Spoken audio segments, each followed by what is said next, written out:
What up, jabronis? Fallout here, wondering if you've heard the good word about our Lord and Savior, the Lonesome Sidearm. No, really, have you? There's still a shocking number of people out there in the world who haven't yet learned that sidearms are actually quite good in the current PvP meta. Believe me, I ain't memeing. I'll show you all the numbers in just a minute. Today's video is sponsored by Ridge Wallets. You know what isn't optimal, boys? This right here. Floppy, bulky, leathery mess. It's a bad wallet. It takes up too much room in your pocket. It is the old way of doing things. The Ridge Wallet is sleek, light, and awesome. You want to know what's even better? Each one comes with a lifetime warranty. You could buy this one wallet and carry it around with you for life. In fact, the team over at Ridge is so confident that you're gonna like their wallet, they will let you test drive it in your pocket for 45 days. If you don't totally love it, send it back for a full refund. Get 10% off today with free worldwide shipping and returns by going to ridge.com/falloutplays and use promo code falloutplays. Link down low in the video description, and thanks again to the Ridge for sponsoring today's video. Alright, time to kill numbers. The Lonesome Sidearm is a member of the Precision family, meaning if you get 2 headshots and 2 body shots on an enemy in PvP, you'll be achieving the optimal time to kill in 0.7 seconds. Shout out to Mercules for these numbers, by the way. Now, if compared to, say, a 150 RPM hand cannon like the Dire Promise or the Spare Rations, their optimal time to kill is 0.8 seconds, which not only is slower, but potentially harder to achieve since you need to be more accurate. All of your hand cannon shots need to be in the head. Hand cannons perform slightly better than sidearms at range, IMHO, but if you outmaneuver the hand cannon user and catch them up close, you have the edge in a 1v1. How does the Lonesome compare to my other favorite sidearm, King Daddy Drang? Shout out to the hashtag DrangGang. Well, Drang is adaptive, and even though its optimal time is a hair faster at 0.6, you again need to be more accurate, 4 headshots total instead of 2 head and 2 body like the Lonesome, which is more forgiving. Overall, the Lonesome is my favorite kinetic sidearm to bring into PvP. Yes, even more so than the Breachlight. I find it's more consistent, and with the right roll, you can absolutely punk people up close in PvP, even shotgun apes who will be absolutely dumbfounded when you Cirque du Soleil jump over their heads and gun them down with tiny repeated pew-pews. Remember, sidearms' greatest drawback is their inability to fight at long range, so if you either have something in your weapon kit that allows you to wreck house from across the map, or if you just commit really hard to only fighting your enemies at medium to close range, you're golden. I'll get into some good weapon pairings a bit later, but for now let's dive into column 1, where we get our usual barrel options. Before picking what barrel we want, we gotta determine which stat on a sidearm is going to be most beneficial to you between range, stability, and handling. Let's talk stability. Now, especially if you're on a controller, sidearms can have a bit of kick to them. Take a look here. Here's me shooting a Lonesome with minimal stability versus shooting a Lonesome with a great deal of stability. Noticeable, right? Granted, it's very important to note that I am not attempting to control the recoil at all in either of these clips. When you're in PvP and actively trying to shoot another dude in the grill, you're probably going to be trying much more actively to keep your weapon stable. Here's what it looks like when I'm shooting my high stability Lonesome and trying to keep it on target.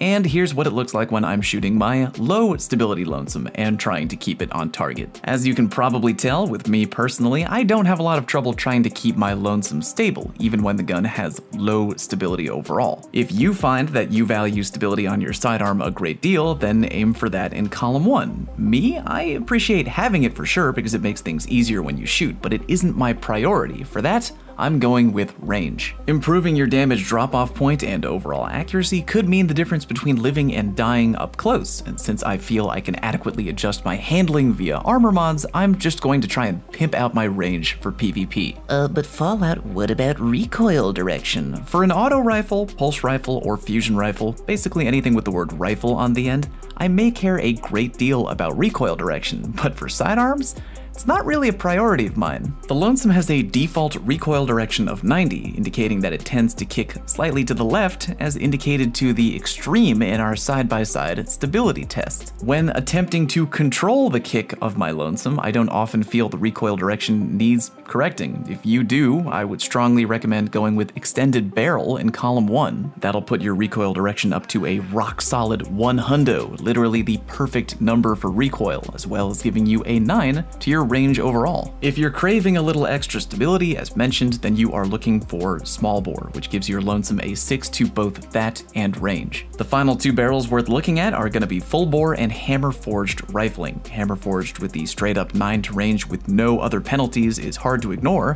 while full bore goes ham in the range department with a plus 14, although it has a penalty to stability and handling. The good news is that when we ultimately get to column 2, there will be an opportunity to totally make up for the drop in stability while giving even more range. For now, pick your favorite between one of those 4 barrels. For me, I'm going full bore, but you pick whatever feels right after a little experimentation. Moving on to column 2, plenty of options here, but once again, we are going to whittle it down to just 4. The mag options that I couldn't care any less about are extended mag, alloy mag, and appended mag. Both extended and appended only contribute an extra 3 shots to the mag, apparently taking the mag size from 12 to 15. While that's not bad, I would much rather contribute to my weapon's range or even stability. Flared magwell isn't terrible. Extra reload can be cool when potentially activating a perk like kill clip slightly quicker, but if that's what you're going for, I would much rather take light mag, which gives not only better reload speed, but an extra 5 range as well. There's 3 other barrel picks that offer range, and all of them are worth consideration for your final god roll. Armor piercing rounds gives plus 5 to range and also comes with the added benefit of being able to over penetrate giggity targets that you shoot. Cool benefit, probably not going to come into play a ton in PvP. High caliber rounds I probably value a little bit higher. They also grant plus 5 range, but come with the added benefit of flinching your target a tiny bit harder. Shooting an enemy with this up close may not throw them off their rhythm at all, but the chances that it might is cool, especially if you're dueling a hand cannon user up close and they are really trying to concentrate on hitting you with only headshots. Ricochet rounds is our final and very obvious contender for column 2, as it gives the extra 5 range and 9 to stability. While I've already shown that it's possible to have good control over your gun with low-ish stability, remember that as we've mentioned in the past on this channel, stability is tied to the depletion of your aim assist cone. A better stability is going to keep it from deteriorating too quickly while you shoot. If you picked full bore in column 1, I'm going to say that ricochet rounds is perfect for pairing. You instantly negate any damage done to your stability bar while maintaining Chad levels of range on your sidearm. If you went with hammer forged, extended barrel, or even small bore in column 1, high caliber rounds might be the play. Your stability didn't take a hit to begin with, and flinching your enemies a tad harder with bullets might save your hide in a 1v1 gunfight. We'll review later, but my 2 winners in column 2 are both ricochet rounds and high caliber rounds. Now we're gonna pop over to column 3, where we only have 5 options to choose from. You might be surprised with what I end up rolling with,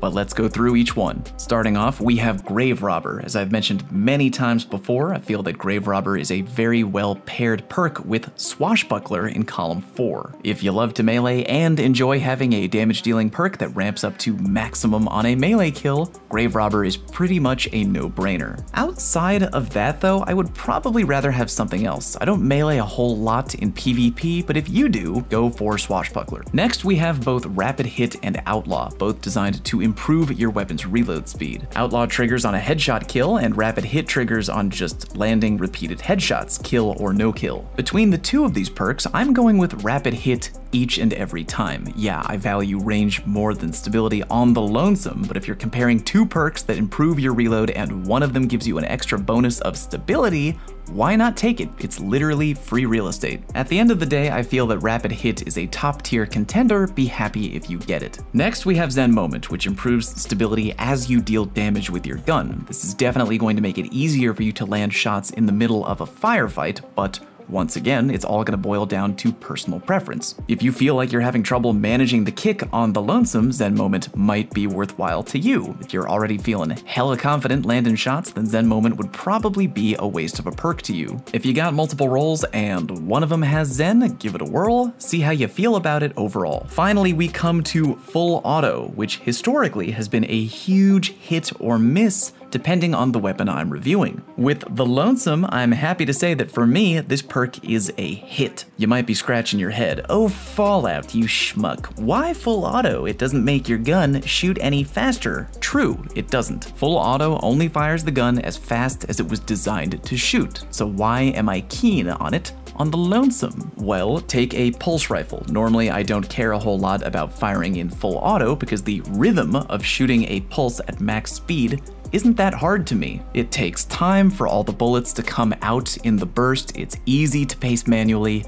I actually kind of prefer pacing my shots manually. With the Lonesome Sidearm, you're fighting up close, often performing acrobatics and leaping away from shotgun apes, all the while spamming the trigger as hard and as fast as you can. It is relentless trigger pulling, and I have felt the weight of the world lifted off of my shoulders with the addition of full auto. All I gotta do is hold the trigger down and I can leap, strafe, crouch, do whatever I want, knowing full well I'm achieving maximum rate of fire each and every time without ever making a mistake or botching a trigger pull. Sidearms are legit one of the only weapon types in the entire game that I will gladly take full auto on, as it makes the ease of use that much greater. If you find that you don't mind at all pounding the trigger all day over and over in PvP with your Lonesome, might I recommend Rapid Hit for Column 3, but if you're curious, I beg you to try full auto on your Lonesome, you will never go back. Finally, we get to Column 4, and my oh my, the extra damage perks. Reminder that if you have Umbral Enhancement 3 unlocked on your Prismatic Recaster, that means your Lonesome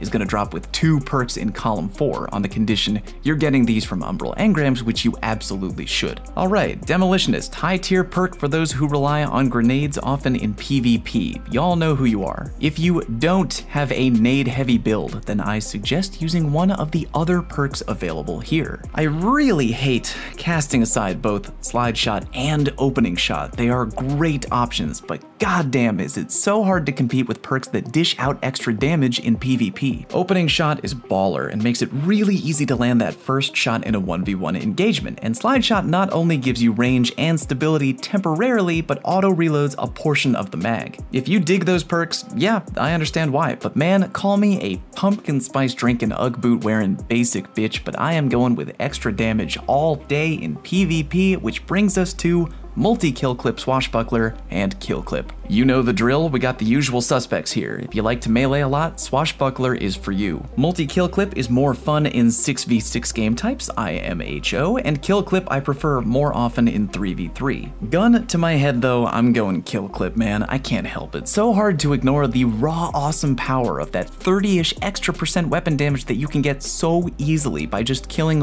one enemy on the field. The kill clip Lonesome is a fearsome monster to behold. You thought a 0.7-second time to kill was quick? Watch how fast your sidearm melts through an enemy after kill clip or swash has been turned on. I have liquefied people out of their roaming super without even flinching, all thanks to kill clip. Don't get me wrong, pretty much any option in column 4 can be used on the Lonesome, but yeah, kill clip all day, every day. For the masterwork, for me, it's gonna be between 2 options, range and stability. I'm personally leaning towards range, but, you know, if it dropped with stability, I wouldn't be mad about it. Use whichever you value more after a little experimentation, but just so people don't accuse me of beating around the bush too hard, for now, I'll go ahead and say range. All right, let's review. What is our PvP Lonesome Sidearm God roll? Either extended, full bore, hammer forged, or small bore in column 1 based on user preference, but I'm leaning full bore. Either high cal rounds or ricochet rounds in column 2, both are great. You got full auto or rapid hit in column 3, I am going with full auto, and really any perk you like for column 4, but I am going kill clip all day. Slap a range or stability masterwork on that bad boy and we are donezo. Before curtain time, weapon mods and pairings, either targeting adjuster or Icarus grip depending on how much you like to jump while shooting people. I have Icarus grip on my current Lonesome and it works great. For weapon pairings, really anything that can kill from medium to medium long range, but I've got 2 weapon types I think work awesome with the Lonesome, snipers and grenade launchers. Yeah, I know, grenade launchers are kind of the devil right now, but I can't help it, they're really fun. Go into PvP with Lonesome and a Fighting Lion together and get ready to have a great time. Weaken them with the Lion, finish them off with the Lonesome, activate kill clip, and whee! Fun times. If you enjoyed today's video, let me know by clicking the like button, and if you have a weapon you'd like me to do a God roll video on, let me know down in the comment section. If you feel I've earned it, click subscribe, it's free to do and you won't get bothered with any notifications. That's what ringing the bell is for. Thank you very much for watching and I'll see you next time.